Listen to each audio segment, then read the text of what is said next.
At what point did you realize you could possibly make the NBA though? Like, is that something you knew in high school? Is something you knew when you were in middle school? Well, I shout out to my dad, man. My dad was a hooper, you know what I'm saying? But my dad went from the streets and then got into the corporate world a little bit. So he had a, unique, story on his own, but always was a hell of a basketball player, 6'6", big hands.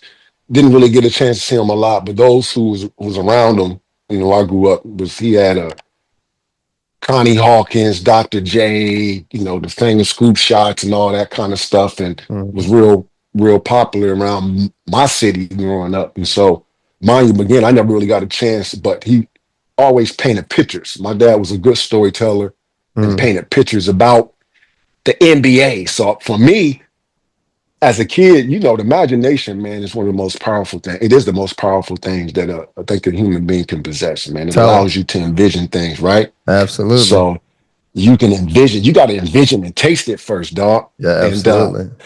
and he gave me that gift, man, and the gift of storytelling. And so even though it wasn't a knowing that I was actually going to the NBA, I can always envision myself. I don't remember not envisioning myself. Now, mind you, he never really pushed me towards basketball.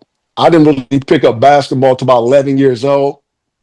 I was under the bleachers. My dad played in the old timers league by the time I really started really getting into it. He was playing in the old timers leagues, and by the way, he was wearing the old waist sweatband around your waist. You know how the old dudes used to Yeah. do it with their back hurting and everything. Uh-huh. I'm like, man, the knee brace be all sweaty. I'm like, man, what the hell is that?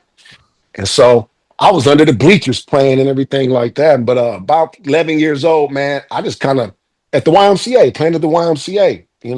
I picked it up, and one thing I noticed, man, I had the knack to really one arm rebound early on. And I used to get praised for that. So my ego was boosted just in that alone. Hmm. And which I think is very important for kids, man, to be to be to have that ego grown in a natural way, man. I think that really helped me.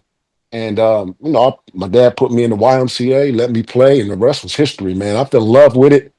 And always found myself, back then, that's when basketball was growing. The Michael Jordan Come Fly With Me, all the videos was out. You pop your video in, you go in the basement, you live through your imagination, and that Uh-huh. was it. We Yep. ain't had no videos, Instagram, all that, looking up on all that. It was you put that VCR, that the VHS in there, watch Hmm. that tape. You inspired. You go in, and then your imagination take over. You go to the That's all local you. That's all you rec had center. back in the day. We was playing That's one on nobody, fade away, calling players' names out of shit.